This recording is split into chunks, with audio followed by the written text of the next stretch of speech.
गुरुर्ब्रह्मा गुरुर्विष्णु गुरुर्देवो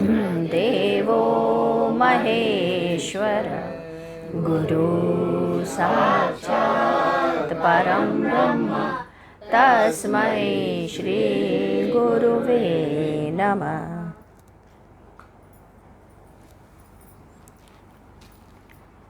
30 जनवरी सन 1993 शनिवार। प्रातः चरणामृत लिए तथा दोपहर को गुरुस्थल पर ही उनके आदेशानुसार हम सब ने चावल, दाल, रोटी, सब्जी बनी और हम सभी ने भोजन किया। आज की रात वहीं रहनी थी। भोर में कंबल बांटने हम लोग को जाना था। सायंकाल 7:30 बजे से 8 बजे तक मैं, अनिल, मदन और विजय इन लोगों ने साधना की है। पुनः 4 बजे भोर में हम लोग कंबल बांटने के लिए गए। एक एक कंबल हम लोग ओढ़े हुए थे। कैंट स्टेशन के बाहर और भीतर घूमते ठंड से ठिठुरे हुए लोगों को कंबल देना था और उन्हें दिया गया। इसके पश्चात 31 जनवरी। आज गुरुदेव ने कहा, यज्ञ के दौरान हम लोग गौदान करेंगे। 2 मई सन 1995 मंगलवार अक्षय तृतीया के दिन गौदान होगा। सभी लोगों को कम से कम 200 और अधिक से अधिक 400 देना होगा। अतः अभी से ही आप सब लोग थोड़ी थोड़ी राशि यहाँ जमा करते जाएं। अभी तो 27 महीने बाकी हैं।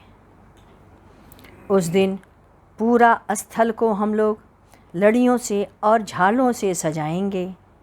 जो लोग गौदान देंगे वे त्रिरात्रि यहीं पर रहेंगे। गाय की 1 महीना पहले से ही आ जाएगी और सब परिवार, हर एक परिवार उसकी सेवा करेगा।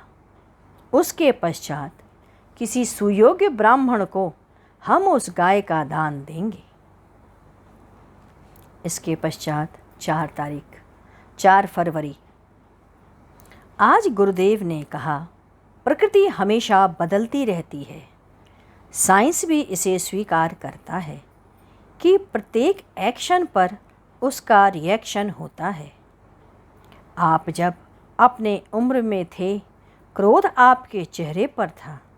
आप क्या कर रहे हैं उस पर ध्यान नहीं देते। वही जब वृद्धावस्था आती है तो एक एक कृत्य का हिसाब आपको देना पड़ता है।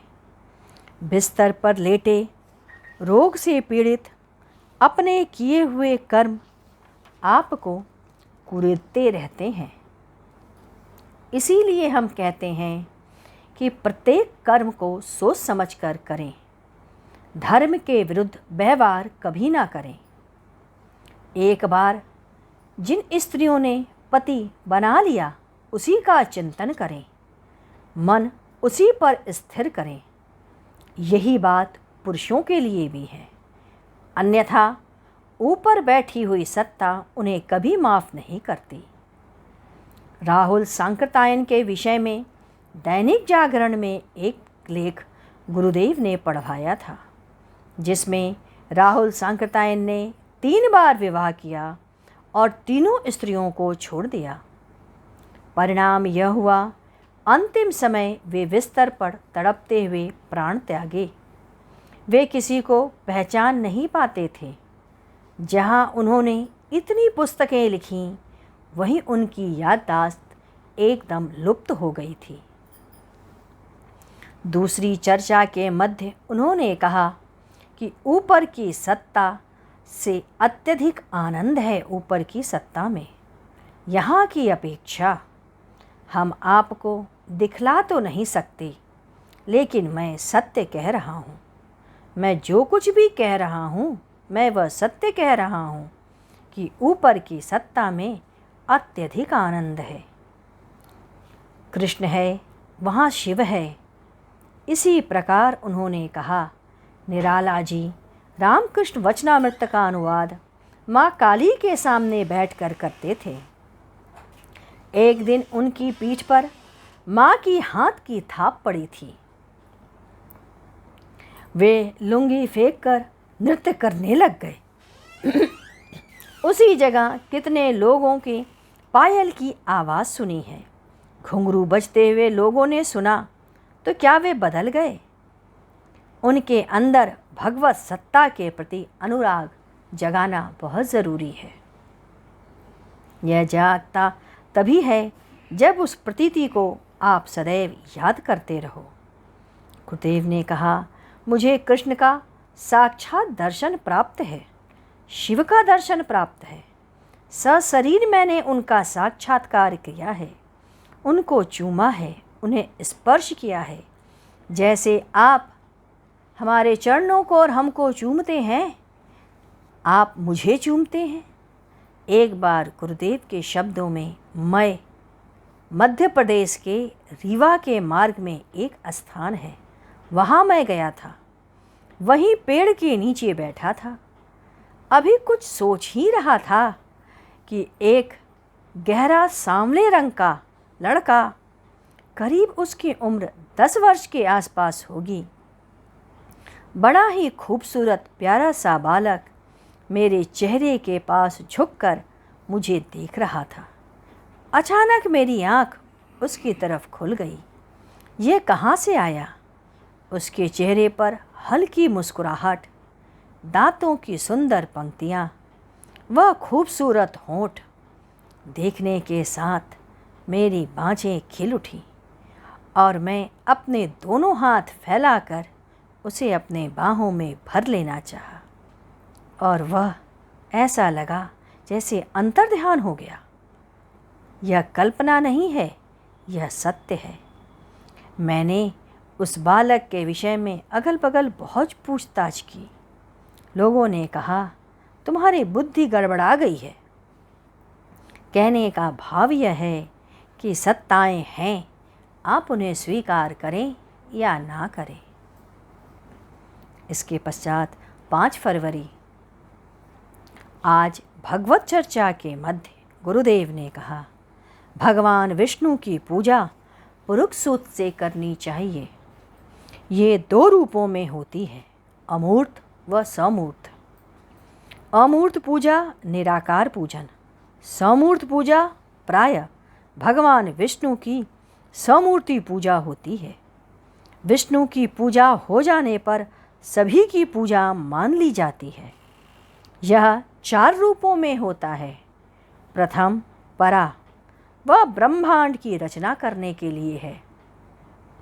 द्वितीय विभु, वह क्षीर सागर में भगवान महालक्ष्मी के साथ विराजमान है।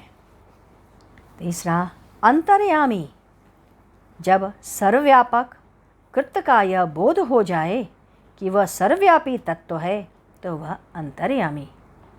चौथा आचार्य, वह अविस्तारा अंतिम गति को प्राप्त करने वाला है। अवतार की मुख्य रूप में उसी की गणना है।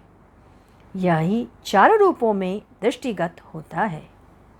स्वयं प्रकाशमान दिव्य रूपों में भगवान आते हैं और जगह जगह पर स्थल बन जाते हैं। सैध्य, जहाँ स्थल पर भगवान विष्णु होते हैं उसको 2 या 3 कोस के अंदर के क्षेत्र को सैध्य कहा जाता है। आइए हम लोग गुरु कीर्तन करते हैं। ओम गुरु ओम गुरु ओम गुरुदेव, जय गुरु जय गुरु जय गुरुदेव।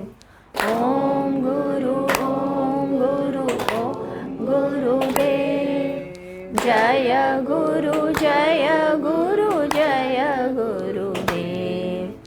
ओम गुरु ओम गुरु ओम गुरुदेव, जय गुरु जय गुरु जय गुरुदेव। ओम गुरु ओम गुरु ओम गुरुदेव, जय गुरु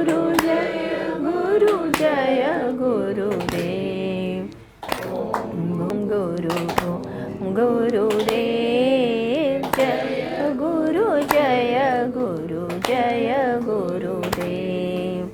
ओम गुरु ओम गुरुदेव जय गुरु जय गुरुदेव।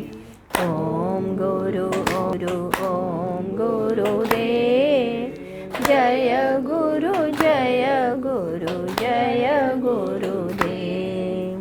बोलिए सद्गुरुदेव की जय। सद्गुरु तुम्हें शत शत नमन, सद्गुरु तुम्हें शत शत नमन, सद्गुरु तुम्हें शत शत